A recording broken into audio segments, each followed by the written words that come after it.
everybody. Welcome to another edition of the BFF show. My name is Brendan. I'm Franco. Happy it is a Tuesday when we're recording this, so I don't know wherever you are. Since we're now on AMP Premiere for so many days, it could be a Sunday, it could be a Monday. When you're seeing this, I hope it finds you well. Franco, how are you? How was your weekend? I am good. It was a pretty good weekend, a little busy. I watched my first college tennis match, which is something I've never done before. Nice. Yeah. I wish I could tell you more about it, but I didn't quite get the rules. So we'll just leave it at that and come back to it maybe around the next Open for tennis, now that we have some background, and we'll go from there. You know what our score always is when we play tennis against each other, Franco? Love. Love, love, baby. Love, love. You got that. Lots to recap. We always have to establish love before we start, Franco. Lots to recap. We're going to go through the Wrestlemania card right back at you and decide whether we liked it, didn't like it. I did preview with you, Franco, that I had a hot take on Wrestlemania because I don't want to spoil it, but we have two different opinions, I think, on how this went. And we'll talk a little bit about baseball, a little bit about playoffs. And here's a fun fact. We're going to talk NBA, NHL playoffs, but we don't really know a lot about who's in and who's out. So it might be completely wrong, and you will probably not get a lot of news from it. Sorry, we'll catch up with you later next week. But anyway, Franco, let's go with Wrestlemania. Let's sort of condense this conversation because we could go a long time with this, and that's fine. But let's just look at the kickoff show as a whole. And it had the Cruiserweight matchup for the championship. It had the Women's Battle Royale and then the Men's Battle Royale. What were your thoughts on the kickoff show? So the Cruiserweight Championship was really good. Well-wrestled match. The right guy won in Cedric Alexander. They were going with the face versus face kind of thing. They're doing a lot of yelling, like a la Shawn Michaels versus Ric Flair back in the day with the I love you and other stuff. They're trying to tell a story. The only problem is the main brand doesn't push it enough to where any of that yelling made any sense whatsoever. So that was hard. And then also they cut to commercial right in the middle of the match. Yeah. Mind you, we're paying to watch the match on the network. So I think that's absolutely insane that they're doing the cut to commercial thing, but it took away from the match itself. The Battle Royales were fine. I mean, the right people won, I guess. We'll kind of see what happens. And the Bray Wyatt, Matt Hardy thing, I think is going to lead towards at least something to do for both those characters that'll be productive. What did you think? I missed the Cruiserweight Championship match, so I can't comment on it. So my bad. I got home late, and jumped on with you to watch it live on. And Mike Cianzo, shout out to Mike. Watched WWE WrestleMania with us. That was fun. And I think the Battle Royals, they were there.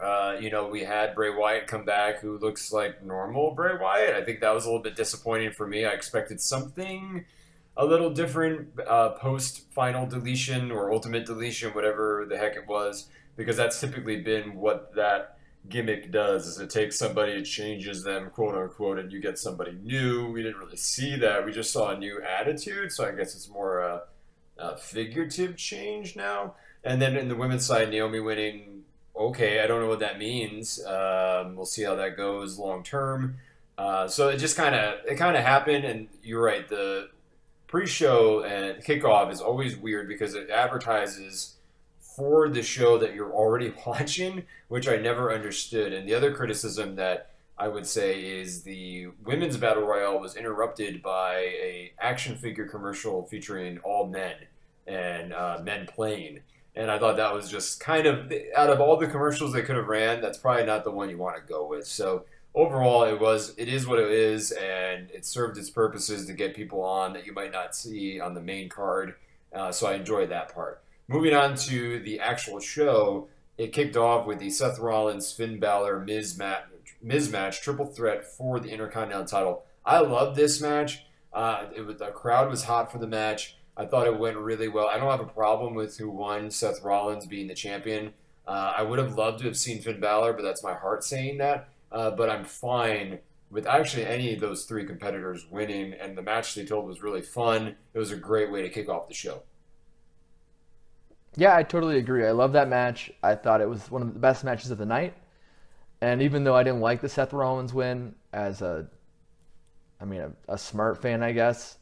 It works well, and I'm sure he works hard enough to be a good direction for the show. So we'll see what happens. And then the second match was Charlotte versus Asuka. Franco, talk to me about your impressions of this match. I thought it was one of the best matches of the night. In a night where a lot of the build never really paid off, I thought this match actually did pay off. And had I stopped watching WrestleMania right after this match, I would have been pretty satisfied, I think. But they did a really good job, and I think getting rid of Asuka's streak now allows for more creative booking. Because now they're not emboldened to protecting the streak. They can let her wrestle and still be dominant, but at least now there's some give and take to will she win the match, will she not, as opposed to knowing that she's not going to lose the match. Yeah, I agree. I think that, this is another toss-up for me where I wasn't going to be like, no, you shouldn't have won. That comes like you alluded to. Those were my reactions later in the show. But, I think that for this match, it was phenomenal. They did great work. I wish it headlined and closed the show, quite honestly. I thought it was way better than what we got out of the two men's championship matches.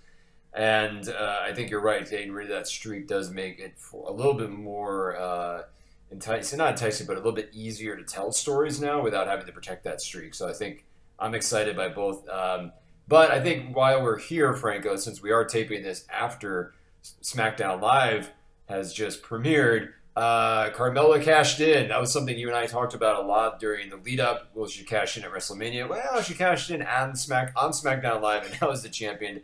But I think you and I agree that's probably short-lived. I don't see that going too long. Do you want to quickly comment on that?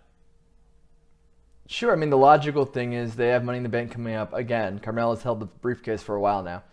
So you can't really have a former briefcase holder still holding going to the pay-per-view. So I think by cashing it, getting it out of the way, they, one, accomplished the briefcase is now back in play for the pay-per-view. And two, you took the title off Charlotte without Charlotte losing. Right. Saving her for potential Ronda Rousey match down the line. So I do think that's where they're going now that the streak is gone. And you let Carmella lose to a Peyton Royce or someone else that isn't established as Charlotte, but also won't hurt Charlotte's credibility should they win the title. Yeah, I think they could also go back to Asuka with winning her title off of Carmella to set up a rematch with Carmella. Of Asuka and Charlotte. They could do that route, but you're right, Peyton Royce, I think, who debuted also on SmackDown Live, if I believe that's correct. So they have opportunities now that they didn't have before. I'm going to skip around a little bit, so so it's not technically the order. At least I don't think, because I'm trying to remember the exact order. But I'll go to the SmackDown Live tag match: the Usos, the New Day, and the Bludgeon Brothers. This was a bummer of a match because it was really quick. I think they only got about 7 or 8 minutes. The Bludgeon Brothers won the match. The finish happened like that, and I think you and I were both a little caught off guard, but this was clearly a match that was cut for time, so overall it was a disappointing outing. Yeah, I don't know why you would put 3 of your best tag teams in the company right now in a match that's short, has no payoff, and doesn't allow offense for the Usos or New Day. And I get making the Bludgeon Brothers good again and giving them a rub, but in doing so, you've kind of lessened the tag division because it wasn't that long ago we were watching both Luke Harper and Eric Rowan fail continually. Yep. So I didn't like it. I thought it was a waste of a good match and way to blow the Usos' WrestleMania debut. Yeah, it was a bummer. It was not fun. I hope they get some retribution, hopefully, relatively soon. I know there was a New Day versus Usos #1 contenders match. I don't know. Do you have that result, Franco? Yeah, the Usos won in a very, very quick match. Okay. All right. So maybe this is furthering your nightmare scenario of the New Day breaking up at some point, because we are getting the Superstar Shakeup next week, which might be the breaking point, which I feel like they're losing a lot lately. This might be how this goes. I'll jump to the Ronda Rousey, Kurt Angle versus Triple H, Stephanie McMahon match. What were your thoughts on this one, Franco? It was a fine match. I think Rousey looked really good. I do think part of that is the match being rehearsed over and over again because it was her first match. And 2, she's worth 2 Hall of Famers in the ring. Yeah. And as much as people like to give Stephanie crap, she's been doing this for a really long time and tells a good story. So I think in a lot of ways she is protected. I do think it'll be different when we see Rousey versus someone one-on-one. That's not a match that's been practiced, ad nauseum. But I think she'll do fine. She just needs to get mic work down. And, it was a good match. And it kind of pains me to say that because I thought it'd be bad. The one thing I'm super shocked about is that they went there with the man-on-female violence. Yeah. And I get Ronda Rousey punching Triple H, but Triple H trying to pedigree Ronda Rousey, given the suggestion movement that it is, and also Angle trying to put Stephanie in the ankle lock. Given our current climate as a society and the fact we move past that kind of thing, I was really surprised in the biggest match for mainstream, that is something we saw. Yeah, I agree. I think it was a little like, all right, we don't need it. Like, it just wasn't necessary. But I enjoyed this match. It was probably one of the more entertaining matches on the card. Wasn't the best wrestled match, but it was one of the most. I think it was the most entertaining overall. The crowd was into it. It had top stars in it. It had Kurt Angle. I mean, for moving around for what he can, it was still cool to see Angle. And I think that was I was thoroughly entertained by it. I'll jump to Nia Jax versus Alexa Bliss for the Women's Raw Championship.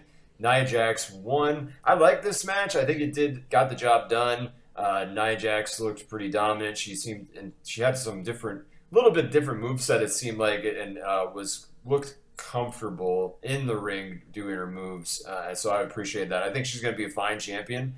I don't really know, honestly, where they go. They introduced Ember Moon on Raw last night, and she had tagged with Nia Jax. They beat Alexa Bliss, so I think this is classic WWE booking of once a champion loses, they go losing for like what feels like months before they bring them back into the title scene. So what did you think of this one, Franco? I thought it was a good match. It told its story. Unlike other matches before, we had time to build this. And I mean, I didn't love the body shaming angle, but it wasn't horribly done. Yeah. It's no Piggy James angle back in the day. I am curious what they're going to do. I think the women's division on Raw is the one that needs the shakeup the most. So I think we'll see a big change coming along here soon.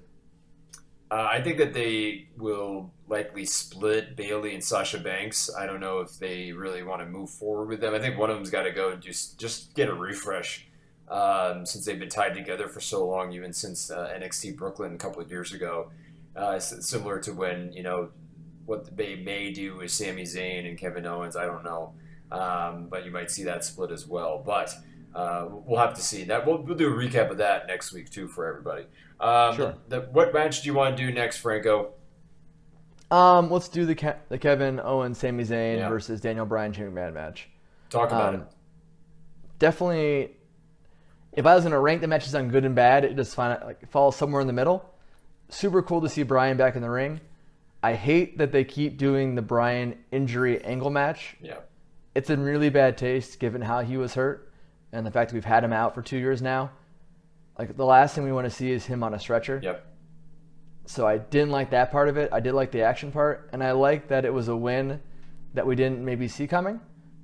I'm just upset that we didn't quite see any development with the characters.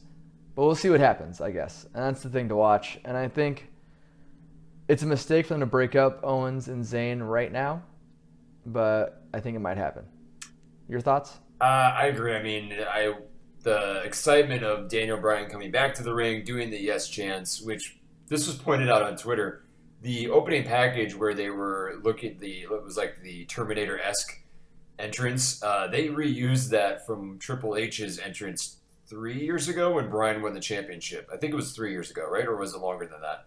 No, it was 3 years ago. But yeah, the Triple H Terminator entrance where they had, machines like storm out and everything else. Yeah, so it's funny if you want to watch someone did side by side. They just changed the font color. But anyway, I enjoyed it. I think that I enjoyed it when Bryan was in the ring. Did not like the angle like you did of him getting injured again. I was like, come on, they did that already, and it's also Daniel Bryan. Shane McMahon did not look good. He was not. He's not clearly what he once was, and I appreciate that he's still going out there and trying. But at some point, and we'll get to the Undertaker John Cena next. At some point, you've got to hit the stop button. And I think for Shane McMahon, that time I hope is now. I think he's done enough. He's proven himself. He came back. He's almost tried to kill himself multiple times. And I think it's time to stop. I would have much rather have seen someone else step up because I really thought with McMahon's legitimate injuries that we were going to get something like that. But we didn't. But Daniel Bryan won. We got the happy ending, I guess, and we'll see where it goes. But let's talk about this weird John Cena Undertaker match. You and I were not quite sure where we were going. We thought we were going to get American Badass Undertaker. We did not. We got a really weird setup where Cena's in the audience for part of WrestleMania. Right after Charlotte's win, that's the time they send the referee down to tell Cena to get ready. Then Cena runs up the ramp past Charlotte, and Asuka and Charlotte have to act like, oh my God, this is crazy, when it would have been nice to have them, as you said when we were watching live, let them have their moment. You get Elias, who comes out instead of The Undertaker after John Cena reappears, and instant squash, and then the lights go out. You see the gloves and hat that Undertaker removed at the end of his match with Roman Reigns, that for all intents and purposes, that was the retirement match. I don't care what anybody says, that was the retirement match. You see that appear, they do the cheesy Thunderbolt graphic, and then it's gone. And then the gong, Undertaker appears, has a squash match against John Cena, and beats him, pins him in the ring 1, 2, 3. Franco, what did you think of this? I didn't like it. Yeah. But not for the same reason a lot of people didn't like it. I didn't mind The Undertaker squashing Cena. Doesn't bother me. Cena's established enough that he's not losing any heat by losing The Undertaker. And fine if you're going to bring him back and you want him to win strong. Yeah. Great. Just go somewhere with it now. We have to see him before next year. Elias being on the show on the main card was fine too. Just, I hate how much time they burned during this. Yeah. It didn't have to be that long. It could have been a lot more concise. And it took time away from better matches that could add stories to tell for what essentially could have been accomplished with a quick gimmick or a quick backstage segment. But yeah, I mean, I guess I'm kind of split on it. I don't mind Undertaker winning. I don't mind him beating Cena quickly. The Elias thing ran on too long. And I don't like that they took time away from matches that deserve time from wrestlers that are up and coming as opposed to someone that's going to retire in a few years. Maybe. Who knows? Possibly you're going to retire. Never going to retire. I don't know. Yeah, it's hard to tell. I mean, I agree with you. I mean, I didn't mind the Cena squash. I think, again, it was just more of the magic is gone, and at least the American Badass persona would have been different, and all the stars aligned for it. Kid Rock was there, but Kid Rock actually left. I read that he had to go on the Kid Rock cruise, which I think is hysterical. It's something like Kid Rock's Awesome Cruise Time or something like that. So he's in the Caribbean cruising around with a bunch of his fans. So he was not there on Sunday during the normal parade of the Hall of Famers. So, but in general, yeah, it just kind of happened, and you're right. I hope they do something with it. I mean, they should do something with it, but my fear is that they're going to forget about it, and then we'll hear rumblings of Undertaker's ready to go at age 54. I think he'll be next year or something like that, 55. I don't know, man. I agree with you. I wish they gave more time to people up and coming. Speaking of time not well spent, The Bar versus Braun Strowman and his mystery partner. This was interesting. I have some new thoughts about it because Braun Strowman went into the crowd and picked out a child to wrestle. Essentially, it was a handicap match. Braun won. So it was a 10-year-old and Braun Strowman, who were tag team title winners. Franco, what did you think of this match, in particular the gimmick they went with? Totally fine if it would have been on Raw. Yeah. After WrestleMania. Don't mind the kid winning. It's a nice little cute story. It humanizes Braun Strowman, who's going to be a face. Great. But here you have this chance on the biggest stage of them all, in what essentially is the co-main event slot, or the cooler match. Yeah. And you could have elevated anybody. Ty Dillinger, Bobby Roode, the list, James Storm, who was in the same area. Anybody could have filled that role. And instead you went with an angle that goes nowhere, but it's going to end in a day. Yep. Again, wasted opportunity, wasted time, wrong place for the angle. Yeah, I agree. And it ended up being for nothing because they relinquished the titles. Now Braun Strowman, who won a championship, no longer won a championship. So I think overall it was a big misstep. And I wish that they had at least somebody like Hulk Hogan maybe would have been interesting. Who knows what that would be like. No. All right, Hogan. Fine. We'll pass. But speaking of Bobby Roode, we skipped over I almost barreled right into the championship matches, but we had Bobby Roode, Jinder Mahal, Randy Orton, and Rusev in a fatal four-way for the United States Championship match. Jinder Mahal won, and I don't know. That's all I got from it. I don't know if you wanted to comment on that. No, and we're going to spend too much time on it. It didn't really matter who won. It was a fine match, but it was definitely like a Raw-style match, a lot of interference. And I think it's a huge missed opportunity to not use Rusev's heat, particularly with Aiden English, who actually had one of the better moments of the night, because in the Battle Royal, he had long hair.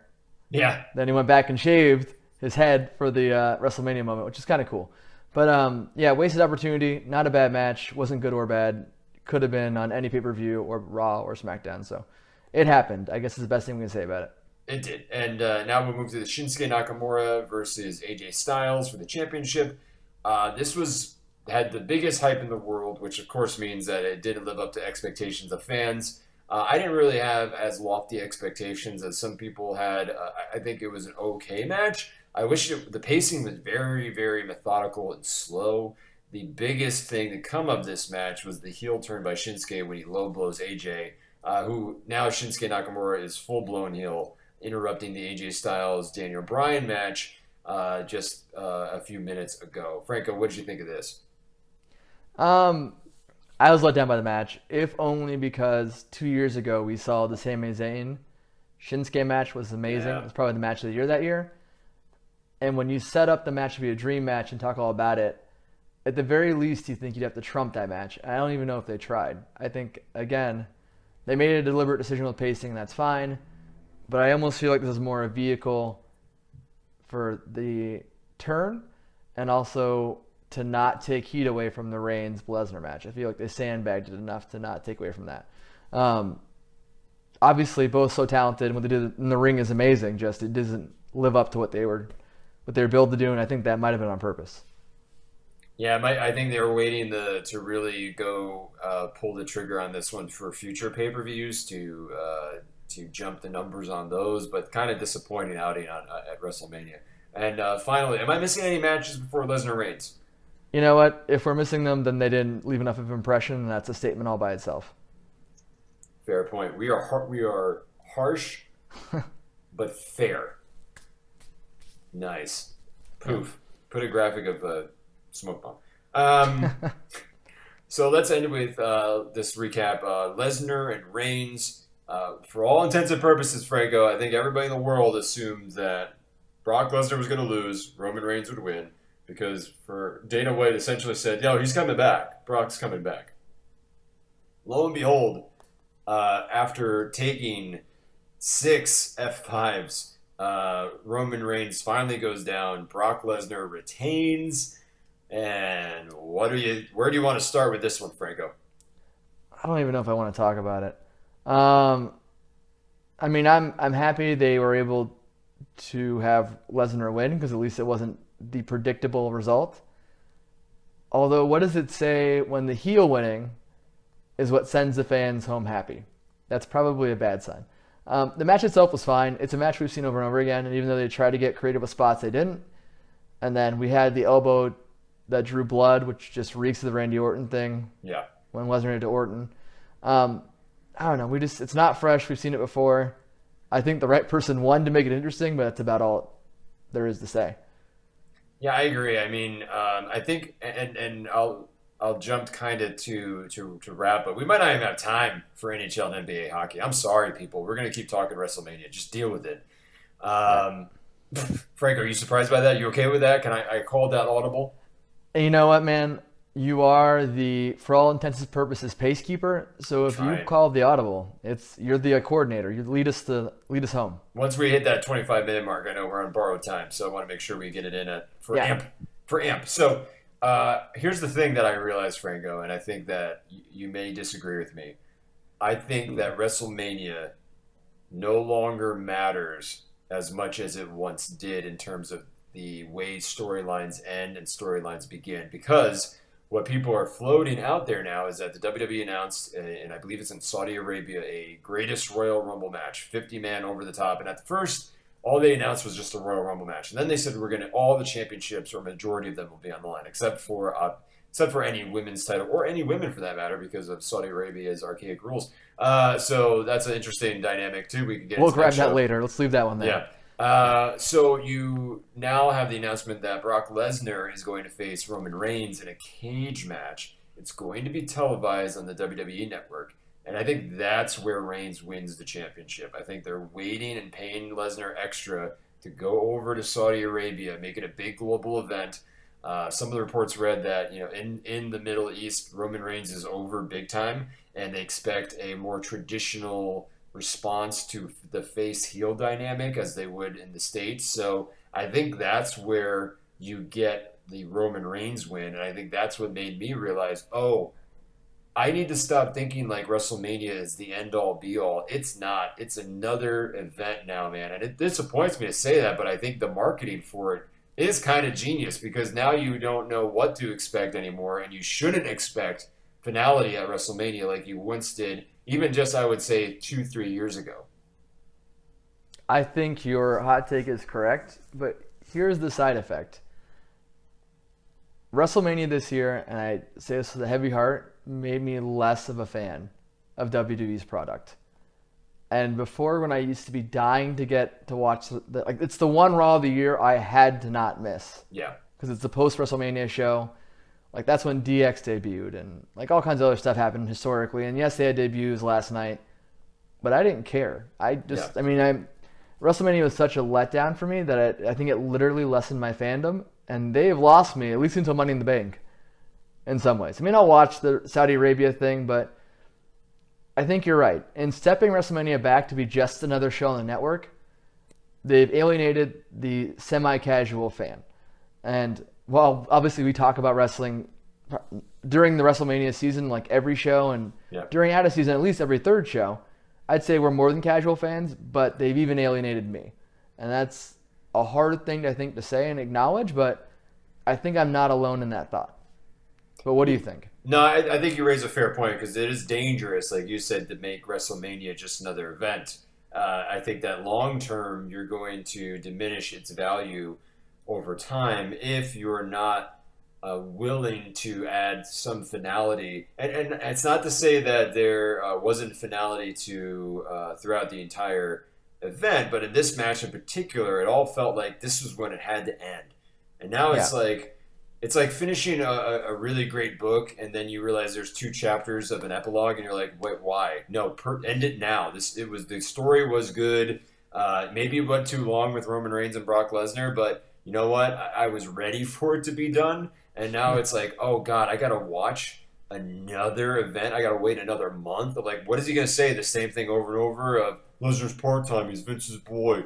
I guess I'll try again. And they even had Samoa Joe come out last night, essentially be like, when you're a loser, and I'm going to beat you in 7 days after the Saudi Arabia event at Backlash. And it's just like, I don't quite get what they're going with. I think this is indicative of they're trying to still work this out of how does the network feed into the storylines. And I think ultimately they got to shift back to WrestleMania ends things and doesn't begin them. But I think right now we're living in where everything's on the table and any moment, any time can happen. Yeah, and speaking of finishes and ends of books, we're out of time. Okay. So, Brendan, what did you learn today? I learned that you and I together can recap WrestleMania faster than the 7-hour fest that we sat through. So I don't know if that's a good thing or a bad thing. Yeah, I learned that we have hot takes that may not even be that hot. So Probably they're like not. warm takes, almost like hot cakes. And on that note, I'm Franco. I'm Brendan. Peace. Peace.